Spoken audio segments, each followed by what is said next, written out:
E.H. 카라는 영국의 역사학자는 역사란 무엇인가라는 자신의 책에서 이런 말을 했습니다. 역사에서 가정법은 용납되지 않는다. 즉 역사에 만약이란 없다는 말입니다. 지나간 역사를 붙잡고 만약에 이랬다면, 만약에 저랬다면 한다고 해서 역사가 변하는 것은 아니기 때문입니다. 그럼에도 이 만약을 피하기는 참 어렵습니다. 만약에 이랬다면, 만약에 저랬다면 이런 생각을 안 하고 살기는 쉽지 않습니다.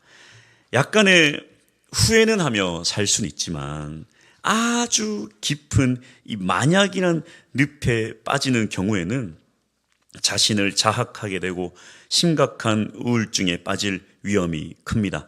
2010년도에 신종플루 광풍이 불 때에 탤런트 이광기 씨는 아들을 유치원에 데리고 갔다가 이 아들이 신종플루에 감염이 되어서 생명을 잃었습니다.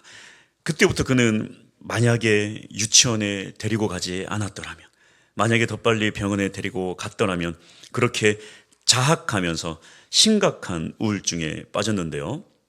나중에 주님의 은혜를 받고 또 정신과 상담으로 치료를 받으면서 극복을 하게 되었는데, 그때 치료받으면서 이 전문의가 했던 말이 참 도움이 됐다고 합니다. 그 전문의가 뭐라고 했냐면, 치유와 회복의 첫 단계는 만약의 늪에서 헤어나오는 것입니다 라고 말을 했다고 합니다. 결국 그는 이 만약의 늪에서 헤어나오게 되었는데요. 그래서 첫 번째로 자신의 힘으로 해결할 수 없는 일이 많음을 인정하고, 두 번째로 하나님께 마음을 다 털어놓으면서 평안을 얻게 되고, 세 번째로 이 아들의 죽음을 계기로 구호 활동에 힘쓰며 또 교회의 부흥을 위해 전도 집회를 이끌며 나아가는 어떤 많은 사람들을 돕는 기회로 삼았다는 것입니다. 이 만약의 늪에서 헤어나오는 방법은 무엇인가? 이 후회의 구렁텅이에 빠진 이 생각을 빼내서 더 가치 있는 생각과 더 열심히 활동에 몰두하는 것, 사람들을 돕고 살아가는 것입니다. 그럼에도 불구하고 이 만약은 참 위험하지만, 그럼에도 불구하고 이 만약이 필요할 때가 있습니다. 그건 뭐냐면 그저 과거를 후회하며 살아가는 데 쓰는 것이 아니라 과거를 반면교사 삼고 교훈을 얻고 배울 때에 이 만약은 필요합니다. 바로 이 열왕기 상하의 말씀이 그러한 말씀입니다.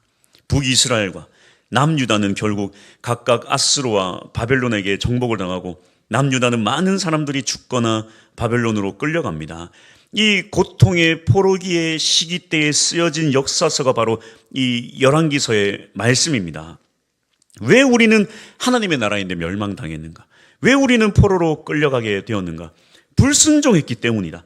그렇다면 우리의 왕들은 어떻게 하나님께 불순종하였는가?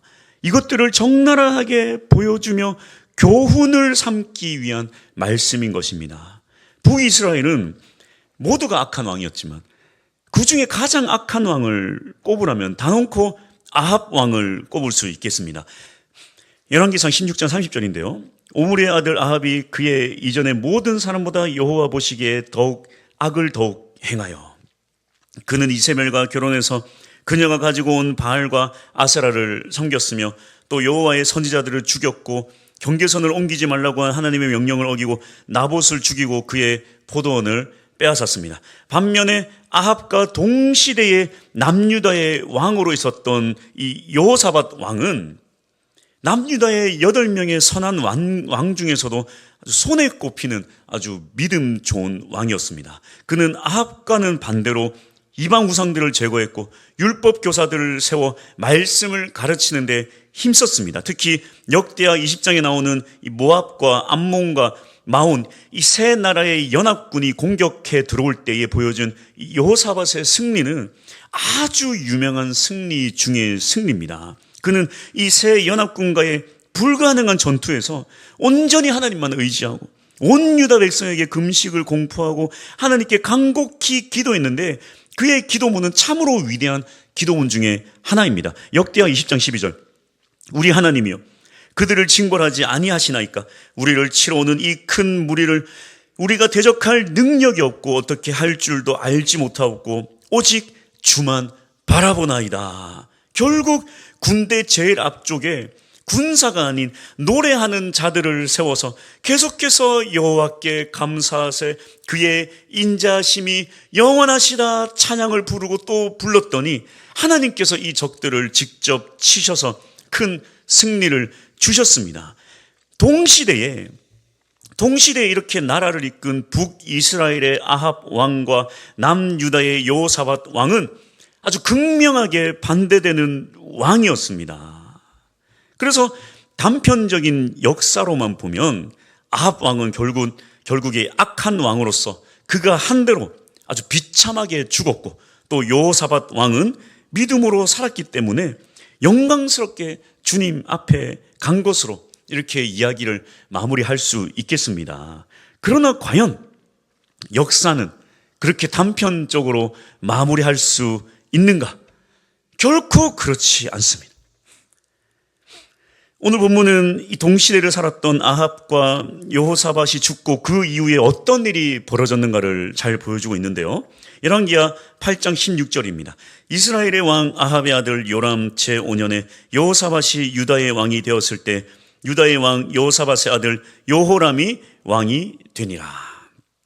아합도 아들에게 왕위를 물려주었고 여호사밧도 아들에게 왕위를 물려주었는데, 여기서 보면 아합의 아들 요람이라고 되어 있는데 사실 아합의 아들 이름도 여호람이고 여호사밧의 아들 이름도 여호람입니다. 같은 시기에 아합과 여호사밧은 아들 이름도 똑같이 여호람으로 지어주었습니다. 그런데 이렇게 한 구절에 같이 등장할 때는 헷갈리지 않도록 하기 위해서 이 북이스라엘 왕 이름을 요람이라고 명칭을 하고 있는데요. 여호사밧은 이제 아들 여호람에게 왕위를 물려주었는데 과연 여호람은 아버지처럼 선한 믿음을 물려받았을까? 그렇지 않습니다. 열왕기하 8장 18절 그가 이스라엘 왕들의 길을 가서 아합의 집과 같이 하였으니 이는 아합의 딸이 그의 아내가 되었습니다. 그가 여호와 보시기에 악을 행하였으나 그는 그의 아버지와 다르게 악한 왕이 되었는데 그 이유를 뭐라고 하는가? 아합의 딸이 그의 아내가 되었습니다. 여호람이 아합의 딸과 결혼을 했다는 것입니다. 즉 여호람의 장인어른 아합은 북이스라엘에서 가장 악한 왕이었고 그의 아버지 여호사밧은 참으로 위대한 믿음의 왕이었는데 여호람은 누구를 따랐는가? 아버지를 따랐는가? 그렇지 않다는 거예요. 그렇지 않다는 거예요. 성경은 이렇게 말합니다. 그가 아합의 집과 같이 하였으니, 아버지를 따른 것이 아니라 장인어른 이 아합의 집과 같이 하였으니, 왜? 아합의 딸이 그의 아내가 되었습니다. 여호사밧은 참으로 위대한 왕이었습니다. 그러나 그는 한 가지 일로 선지자의 규탄의 소리를 듣는데요. 역대하 19장 2절 하나님의 아들 선견자 예후가 나가서 여호사밧 왕을 맞아 이르되 왕이 악한 자를 돕고 여호와를 미워하는 자들을 사랑하는 것이 옳으니까 그러므로 여호와께로부터 진노하심이 왕에게 임하리이다. 아합은 악한 자이고 악한 자를 돕는 자고 아합은 여호와를 미워하는 자인데 이러한 아합을 당신이 사랑하는 것이 옳으니까, 이것이 바로 이 여호사밧의 결정적인 잘못이에요. 여호사밧은 아합과 아주 친밀했습니다. 서로 전쟁도 함께 나가고 또 아합의 딸과 여호사밧의 아들이 결혼을 해서 사돈지간을 맺었고 하물며 아들 이름도 똑같이 지었어요. 이게 뭐 우연인지 뭐 아닌지 모르겠지만 둘이 친했으니까 아마도 같이 이름을 짓지 않았을까요? 여호람. 여호사밧은 믿음은 좋았지만 사람 볼 줄 몰랐습니다. 아니 단순히 사람 볼 줄 모른다고 이게 지금 변명으로 넘어갈 문제가 아니에요. 결국 아합과 절친하고 사돈지간까지 맺은 것은 이건 다 여호사밧의 작품입니다. 그러나 그 모든 영향을 받은 것은 그의 아들 여호람이에요. 여호사밧이 영향받은 게 아니라 그의 아들 여호람이 영향을 받은 것입니다. 과연 여호사밧은 이러한 친분이 훗날 얼마나 크고 무거운 짐이 되어 돌아올지 예상이나 했을까요?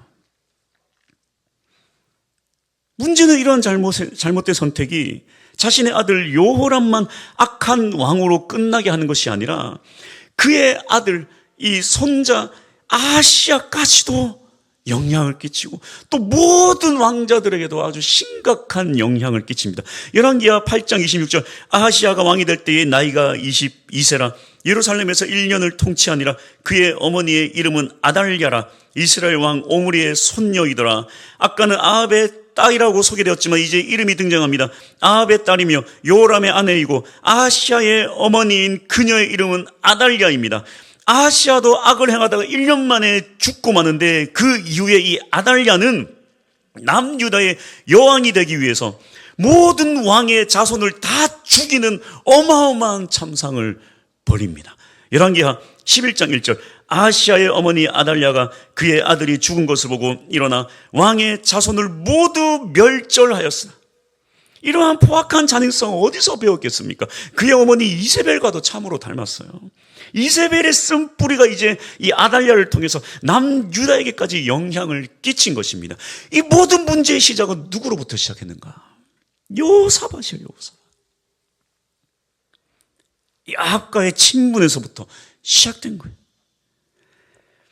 과연 이 여호사밧은 자기 아들이 이 아합 가문의 최악의 길로 갈 줄 알았다면, 만약에 이 어머니 아달랴의 영향을 받은 손자 아하시아도 악한 길을 가다가 1년 만에 죽임을 당할 줄 알았더라면, 또 아달랴가 남유다 가문에 들어와 자기가 여왕이 되기 위해 자신의 모든 남은 자손들을 다 멸절할 줄 알았더라면 과연 아합과 친분을 유지하며 사돈지간을 맺으며 살았을까요?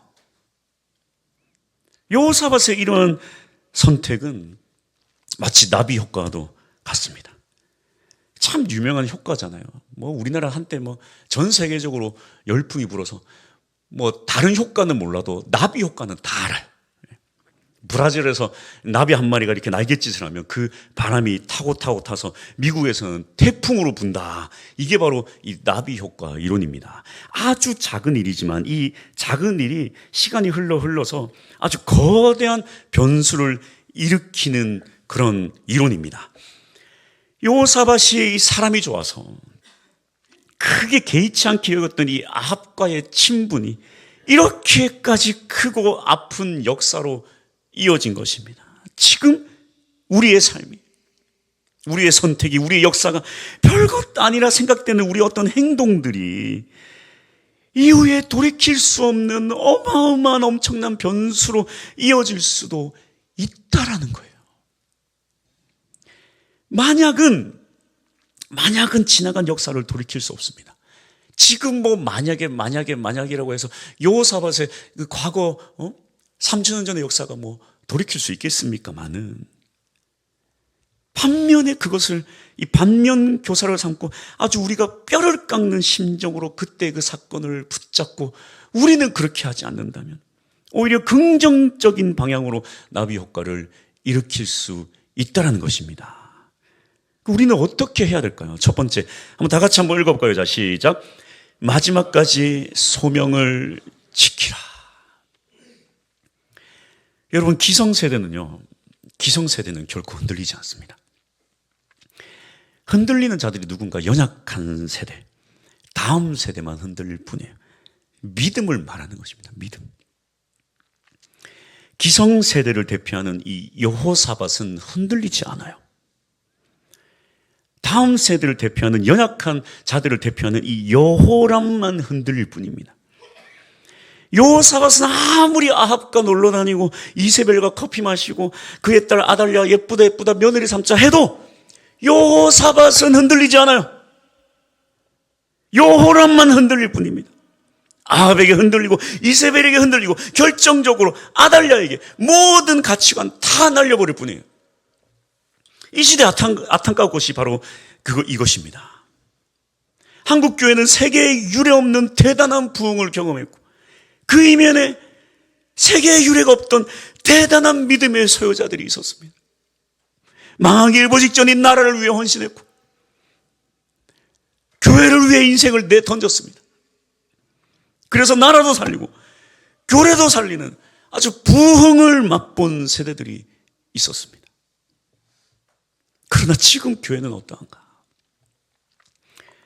과연 이 시대의 이 여호사밧과도 같은 기성세대들은 이 여호람과도 같은 다음 세대를 위해 무엇을 하고 있는가?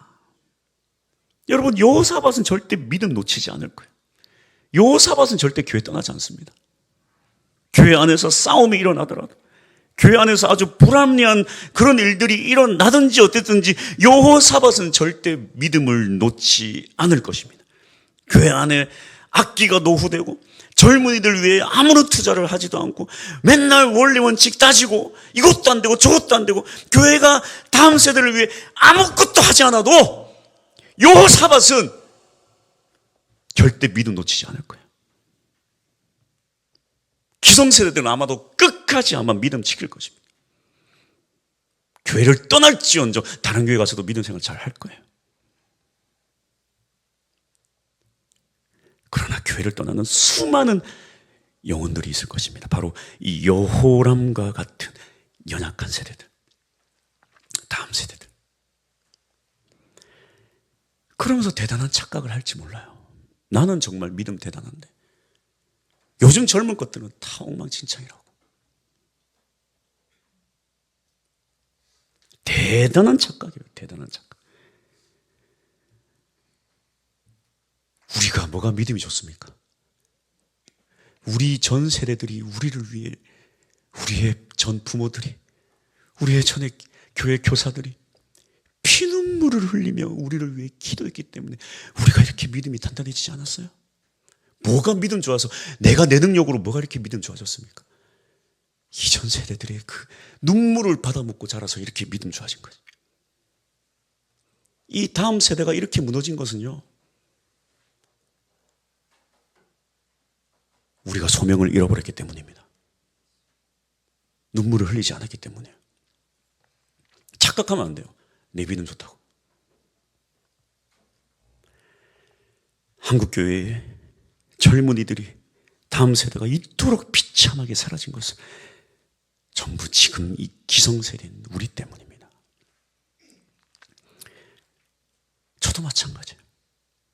초등학교 때 그 선생님 지금도 참 기억이 나요. 아이들을 위해 항상 울었던 선생님. 눈물의 선생님이었어요. 아주 뭐 예레미야 같은 선생님이었어요. 항상 울어. 아이들이 오면 온다고 좋아서 울고 안 오면 안 온다고 울고 이래도 울고 저래도 울고. 선생님 미안해서 교회 와야 돼. 선생님 미안해서. 아주 뭐 애들 온다 그러면 간이고 쓸개고 다 떼어내. 월급 타면 애들한테 탔어. 교회 안 나오던 애가 교회 한번 나온다 그러면 세상 가장 큰 선물을 받은 것처럼 그렇게 기뻐했어. 다 애들 위해 돈 써. 옷 하나, 가방 하나 사 입지도 않아. 그 눈물을 먹고 자랐어. 저도 보니까. 그 눈물을 먹고 자랐어. 우린 착각하면 안 됩니다. 지금 예수 잘 믿는 기성세대들은 아마도 끝까지 예수를 포기하지 않고 잘 믿을 거예요. 나 하나 잘 믿고 살아갈지 모르겠습니다만, 과연 주님 앞에 섰을 때 주님의 칭찬을 받을지는 모르겠습니다. 그걸로 부족해요. 지금 이 여호람과 같은 세대를 위해 주님 앞에 가는 그 마지막까지 우리가 눈물을 흘리지 않는다면 우리는 엄청난 나비 효과의 후폭풍을 맞을 것입니다. 분명한 것은 이거예요. 이 다음 세대가 보고 배우는 이 믿음은 우리 기성세대의 과거 뜨거웠던 믿음을 보고 배우는 것이 아니라 지금 현재의 믿음을 보고 배웁니다. 우리가 아무리 과거에 뜨겁고 대단했던 믿음으로 살았더라도 지금 교회 안에서 욕망으로 살고 분란을 일으키고 살고 지금 대충 믿고 살아간다면 그 다음 세대들은요, 과거를 보는 게 아니라 지금 그 모습을 보고 배우는 거예요. 과거에 아무리 순수한 믿음을 가졌더라도 나이가 들수록 더 꼬장꼬장해지고 더 욕심이 많아진다면 그 끝을 우리 자녀들이 그대로 물려받는 것입니다. 그래서 우리는 멈출 수 없어요. 멈출 수 없습니다. 주님 품에 안겨 주님이 닦아주는 눈물을 지금 흘려야 돼요. 지금 눈물을 흘릴 수 있는 우리 모두가 될 수 있기를 축복합니다. 죽을 때까지 영혼을 위해 울다가 죽읍시다. 차라리 여기서 적당히 살다가 주님 앞에 가서 책망 받느니 여기서 눈물 흘린 다음에 주님 앞에 가서 주님 품에 안기고 주님 닦아주시는 눈물 흘리는 게 낫지 않겠어요?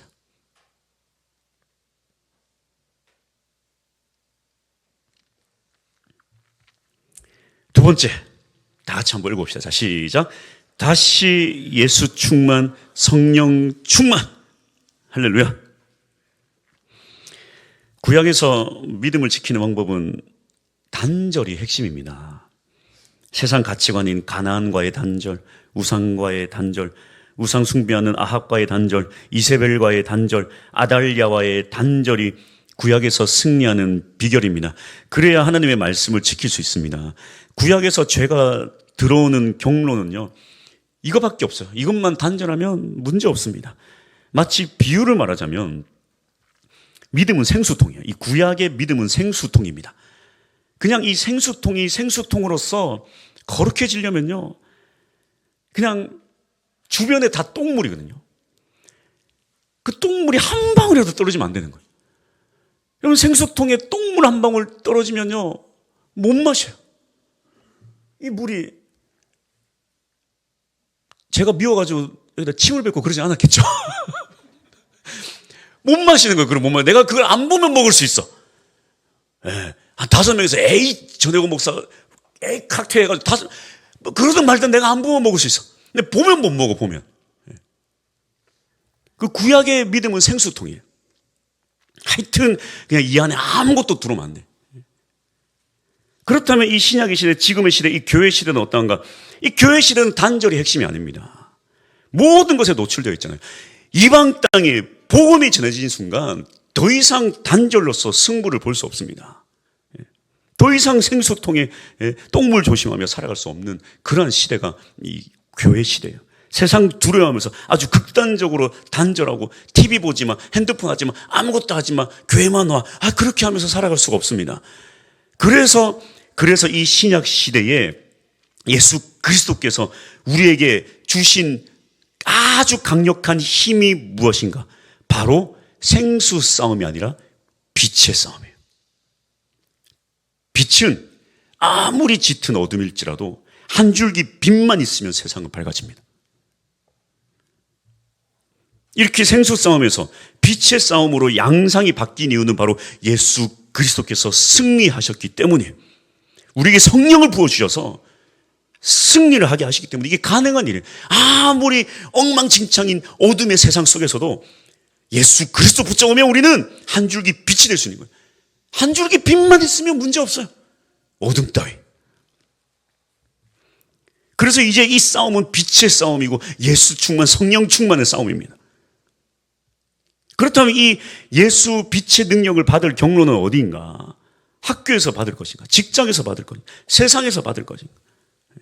물론 믿음의 가정이라면 가정도 있을 것이고 기독교 동아리나 직장인 모임도 있겠지만, 그럼에도 불구하고 가장 강력한 영적 영향력을 끼치는 곳은 여전히 교회입니다. 빛의 능력의 경로는 이것뿐이에요. 그래서 이 빛마저도 차단되면 승산이 없어요. 교회가 무너지면 끝인 것입니다. 교회가 다 묻어졌는데 우리 가정만 예수 잘 믿자, 승산이 없어요. 승산이 없습니다. 교회가 세워져요. 다시 교회가 예수 생명 성령 충만으로 나아가야 돼요. 여러분, 영화고 드라마고, 여러분 요즘 보세요. 천지가 다 교회 욕하고 아주 수치스럽게 만들어요. 제가 정말 그런 컨텐츠를 볼 때마다 정말 화가 나고 짜증이 나요. 아주 감독들 그냥 멱살 잡고 쥐어 흔들고 싶어요. 아주 이 나쁜 인간들. 예? 오징어 게임 보세요. 오징어 게임. 어떤 여자가 막 맨날 자살하려고 그래. 자살하려고. 죽고 싶대. 왜? 아빠가 목사인데 자기를 그렇게 어쩌고 저쩌고. 밑도 끝도 없이 그냥 나쁜 인간들은 다 교회 다니는 인간들이야. 아주. 무슨 맥락이라도 있어야지. 그런 컨텐츠들이 여러분, 기성세대, 우리 믿음 좋은 사람들은요, 그런 거 봐도 흔들리지 않아요. 그런 거 봤다고, 아우, 나 교회 안 나가야지. 그렇게 안 합니다. 다음 세대들 우후죽순 다 나가 떨어져요. 다음 세대. 교회는 썩었다. 엉망진창이다. 지금 또 영화 하나 계시록인지 뭔지 나와가지고 맥락도 없이 교회를 갔다가 아주 얼마나 수치스럽게 만드는지 몰라요. 모든 악의 구렁텅이는 다 교회에서는. 인간이 약하죠. 인간이 약한데.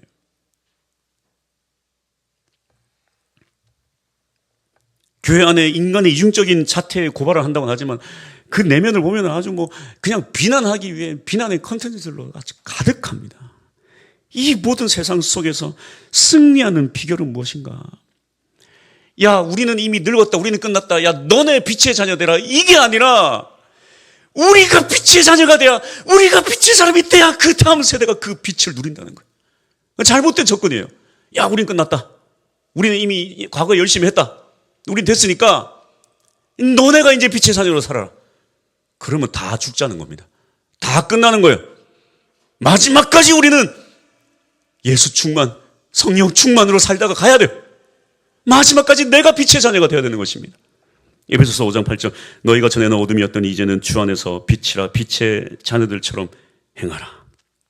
더 이상 우리는 생수로 살아갈 수 없어요. 우리 다음 세대들 생수로 못 살아갑니다. 세상 속에서 살아가야 돼요. 니네가 빛의 자녀가 되어야 된다가 아니라 이제 우리가 그 빛을 보여줘야 돼요. 끊임없이 예수 생명을 보여줘야 되는 것입니다.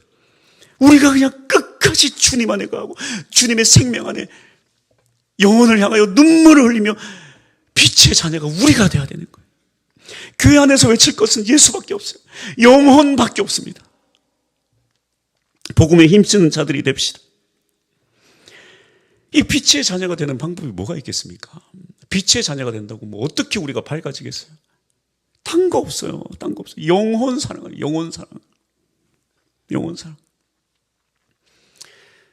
여러 번 제가 말씀드립니다만 우리 아이들 속으로 제가 얘기하지 않았습니까? 지난주에는 다 부모님 있는 아이들만 와가지고 야, 너 엄마 없으면 우리 교회 나올 거야? 안 나올 건데. 너 엄마 교회 안 나오면 너도 안 나올 건데. 그러니까 교회에 어떤 연고가 없는데 예배 시간에 나온 아이들은요, 대단한 아이들이에요. 얘네들이 오늘 스케줄이 있는데, 스케줄이 없더라도 집에서 쉬거나 뭔가를 해야 되는데, 그 모든 시간을 다 정리를 하고 스케줄 깨고 이 자리에 온 거예요. 그게 무슨 늦게 왔다 일찍 왔다 그게 문제가 아니에요. 이 자리에 온 게 이게 보통 문제가 아니라는 거예요. 대단한 일이 아닙니까? 아무도 교회 다니는 사람이 없는데 집에. 교회 안에 사실 영적인 고아들 아니에요. 근데 교회 왔는데 아무도 관심이 없어. 이 아이가 왔는데 나는 정말 오늘 하루에 이 주말, 이 황금 같은 주말에 모든 시간을 다 정리하고 교회 왔는데 아무도 관심 없어. 뭐라고 하기만 해. 얘들 교회 왜 와? 우리가 빛의 자녀가 되는 것은 아주 대단한 일을 하라는 게 아니라 정말 이 한 영혼을 위해 눈물만 흘려주면 된다는 거예요. 좀 과하게 환영 좀 해주세요. 아이고 왔네. 아이고 정말. 근데 너 못 봐가지고 보고 싶었다 야. 한 명도 빠짐없이 그걸 하셔야 돼요. 우리 자식들 교회 와서 우리 자식들한테 하지 마세요. 예? 내 새끼 하지 마세요. 내 새끼 안고 다니지 마세요. 상대적 박탈감 느낍니다. 내 새끼들 집에 가서 안아주세요. 내 새끼들 집에 가서 오냐오냐 해주세요. 예? 웬만하면 저희 딸도 그렇고 교회 안에서 예쁘다 해주지 마세요. 저 아이들 해주세요. 저 아이들. 교회 연고도 없는데 교회 온 아이들 아이고, 우리 주일학교에도 그런 애들 있잖아요. 우리 애들한테 하지 말고 그 연고도 없는데 교회 아이들, 아이고, 너 이름이 뭐냐? 이름이라도 한 번 더 물어보시고. 우리 애들 이름 다 알잖아요. 우리 애들만 껴안고 좋다 예쁘다 무슨 소용이 있습니까? 껴안지 마세요. 하지 마세요. 걔네들 붙잡고 내 새끼. 아이고, 교회 왔네, 교회 왔네. 아이들이 몰라도 다 알아요. 걔네들이 다 한다고요. 제가 우리 딸 둘이 다 껴안고, 어이구, 우리 딸 사람, 아이고, 예쁘다 그러면 여러분 아주 보기 좋겠어요. 예? 아이고, 전혜건 목사 딸입니다. 아이고, 예쁘다, 예쁘다, 세상에 제일 예쁜. 아이고, 좋겠다, 보기 좋겠다, 아주. 너무 보기 좋겠다. 예? 아주.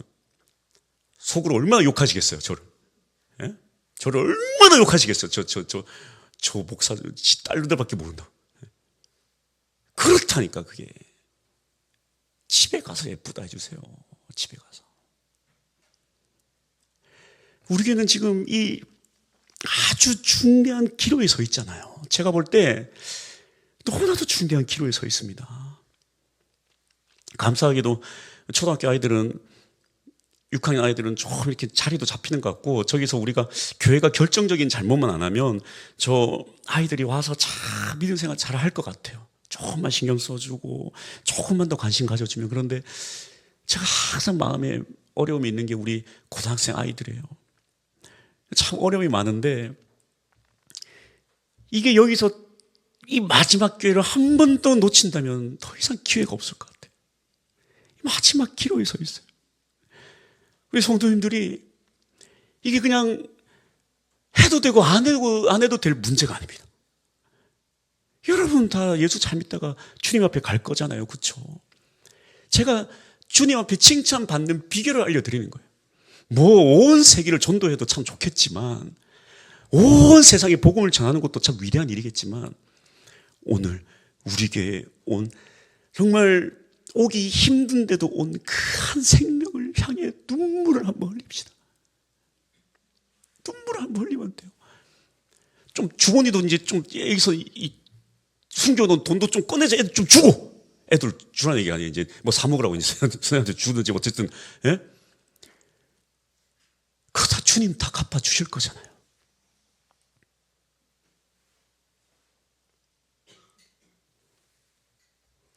이 기로에 우리가 조금만 더 다음 세대를 향해 이 여호람 같은 영혼들을 위해 조금만 더 신경 썼더라면, 또 신경 쓴다면, 앞으로 이 교회는, 그리고 다음 세대는 어떻게 변할지 모릅니다. 나비효과처럼. 그 모든 건 지금 우리 손에 달려 있어요. 지금 기회 있을 때 한 번 더 주님 앞에 기도하며 한 영혼을 위해 눈물을 흘립시다. 여러분의 그 눈물이 어떻게 대폭발할지 몰라요. 나중에 땅을 치며 후회할 수도 있지만 정말 주님께 영광 돌릴 수 있습니다. 이 마지막 기로에서 우리가 한 번 더 우리에게 기회가 있을 때에 한 영혼을 위해서 눈물을 흘릴 수 있는 우리 모든 성도들이 될 수 있기를 축복합니다. 자.